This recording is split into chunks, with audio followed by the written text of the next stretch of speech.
Now, let's start with uncertainty, right? As I mentioned earlier, it's easy to forecast spending on groceries, appliances, shoes, etc., right?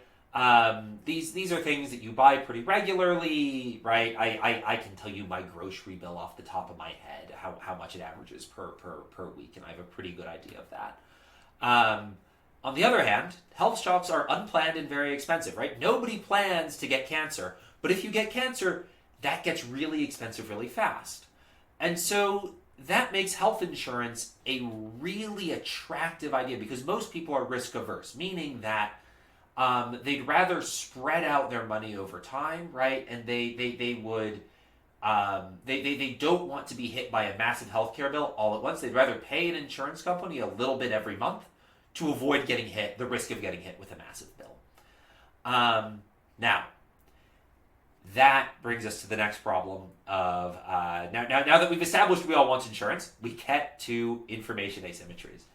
Now, an information asymmetry is when we're in some sort of transaction and one party knows more than the other, right? So Adam Smith, the invisible hand, Adam Smith is more clever than a lot of people who caricature and give him credit for. But in sort of the libertarian, idealized free market world, one of the underlying assumptions is when I sell something to you, we have the same information. You know what you're buying, and I know what I'm. You know what you're buying. Yeah, you know what you're buying, right? And I understand who my buyer is. And so as a result, I don't have the opportunity to cheat you or scam you in some way. That's not true in healthcare, right? So there's in insurance markets alone, there are the classic dual problems of adverse selection and moral hazard.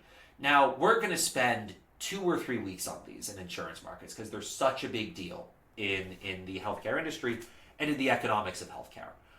The insurance markets in healthcare are some of the most fascinating insurance markets in the world. But the first problem that comes from information asymmetry is adverse selection. Now, adverse selection says basically, I know my health.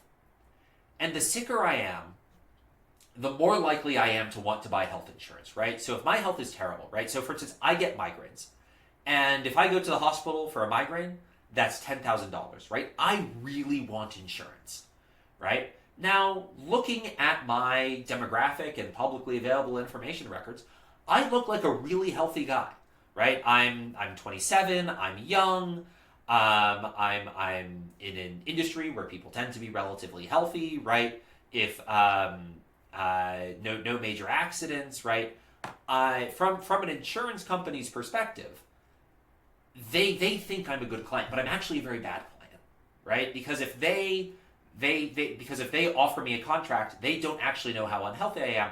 I'm going to be able to get a lot from that contract because they're going to price me thinking that, this guy's 27-year-old, we're not going to need to spend that much on him. But I know I'm going to, every time I go to the hospital for a migraine, they're going to pay $10,000 to the hospital, right? And so as a result, that's going to cause big problems where if the insurance company doesn't do anything about that, they're going to go out of business, right? And adverse selection causes all sorts of problems. We will have multiple lectures on this. And adverse selection will be a major theme of the course. The flip side of adverse selection is moral hazard. And adverse selection and moral hazard, they're in some ways very different. They're in some ways very similar. They frequently go together, which is what can make it difficult for students to tell them apart. But it's very important to distinguish between the two of them. And so adverse selection that's selection into who is buying an insurance product. Moral hazard is what you do once you have insurance, right? And so the idea behind moral hazard is I buy health insurance, right? Great, I'm insured against really bad things happening to me. Now, 2 things I'm going to start doing. One is sort of standard moral hazard. This is moral hazard as it appears in most markets. And this is called ex ante moral hazard. I'm going to start, I'm just not going to take as good care of myself, right? I don't need to work out so much. I can be a little riskier when I work out, right? Because I know if I break a bone or snap a tendon or something, it's going to be unpleasant, but I'm not going to pay a financial cost, right? The insurance company's going to cover me. And if I let myself go and just stop taking care of myself, gain a bunch of weight, That's going to increase the odds I get sick by a lot. But I'm insured, so I'm not going to pay the full cost of my increased medical bills.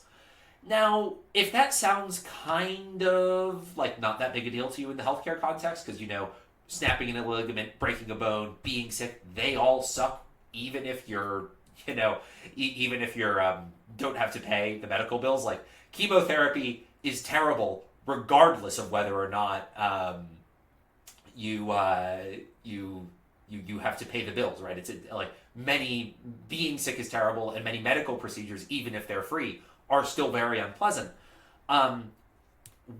Consider the second type of moral hazard, which appears much more in the healthcare context than it does in other contexts, and that's ex post moral hazard. So this is after something bad happens to you. If you're insured, you are going to be more likely to seek out extreme treatments that cost a lot of money that you wouldn't pay for on your own, but since you're insured, the insurance company will pay for them, so you'll pursue them anyway, right? So an example of this would be you have a back problem, and there are two ways to address the back problem. One is you buy a pillow, and you sit on the pillow at work, and it's a little annoying, right? You need to buy a new pillow every year.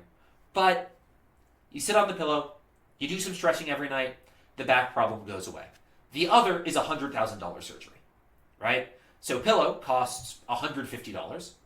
Surgery, nearly 100 times that, right? It's $100,000. We'll just make it $150,000 just to make it,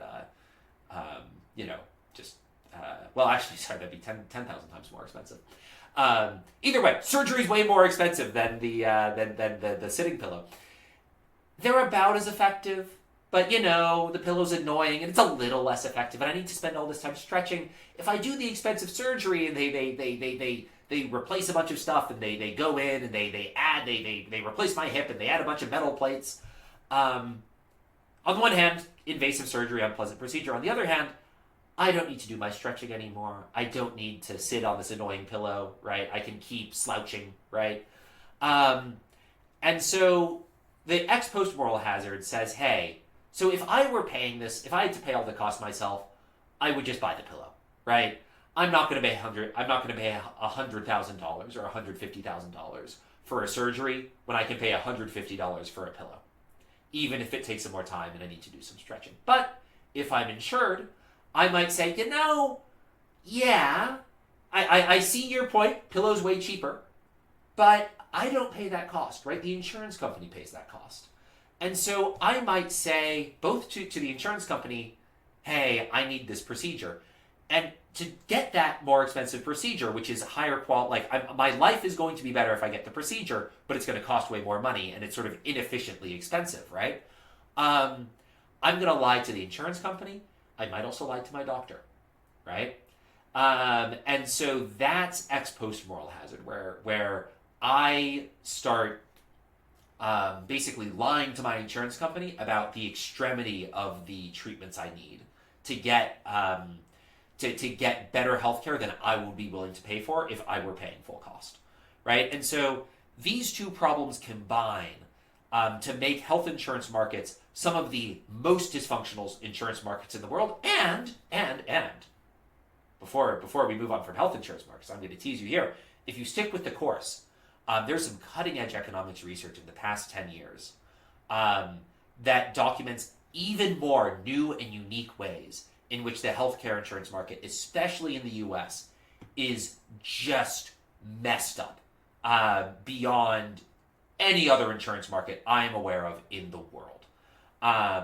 So we're going to talk a lot about insurance and why it breaks down in healthcare so specifically, because to be clear, there are healthcare insurance markets. I'm sure you're all thinking health insurance. God, everyone hates health insurance, right? Luigi Mangione shot a guy because he shot the CEO of United Healthcare because he hated health insurance so much. But, people don't hate Geico that much, right? You don't hate your car insurance that much. And car insurance markets seem to work pretty well. Housing insurance markets, right? With the exception of California, where the government forces insurance companies to sell insurance to people who build their homes in wildfire danger areas. Housing insurance markets work pretty well. but healthcare insurance markets don't, right? And so why that is, what's special about these markets, because there's more than just adverse selection and moral hazard going on here. We're going to get into that around week 3 and week 4, and we're going to spend a lot of time exploring and explaining why the insurance market is so terrible for healthcare. Other information asymmetries in the healthcare market, right? Medical providers and their patients, right? We want to think we're good people. We want to think our doctors are good people. And that is sometimes true. Sometimes we are good people. Sometimes our doctors are good people. But even good people respond to incentives. And your morality might affect how much you respond to incentives, right? Someone who's really immoral might need a very small incentive to do something terrible. Someone who's very moral might need a very large incentive to do something that's mildly bad. But patients know their symptoms better than their doctors do. And doctors know treatments better than patients do, right? And so most can both have incentives to mislead the other, where the patient, right, especially if the patient is insured, the patient has an incentive to tell their doctor, oh, I am dying, I need the most extreme treatment I can get my hands on because my insurance company is paying for it. Now, doctor, prescribe me that treatment. Meanwhile, the doctor is saying, I know how much I can charge the insurance company for these different procedures, right? I know how much money I make off of these different procedures. I have an incentive to get my patient to, do procedures that maybe aren't good for them, right? And lest you think that this is all academic and I am disparaging doctors, look at the opioid crisis, right? Doctors they prescribed a lot of opioids to people who didn't need them, and that caused a lot of damage, right? And part of the reason they did that is because they were being effectively bribed by opioid companies to prescribe these. And it's worth noting that insurance makes the provider-patient asymmetry worse because now not only can you lie to your doctor, your doctor can lie to you, you can both lie to the insurance company, right? So insurance companies take a lot of flack in the healthcare industry, and some of it's deserved. But I hope to convince you over the course of this course and over the course of these lectures that everyone is terrible in healthcare. And insurance companies are really kind of the scapegoat for all the other problems that the industry faces.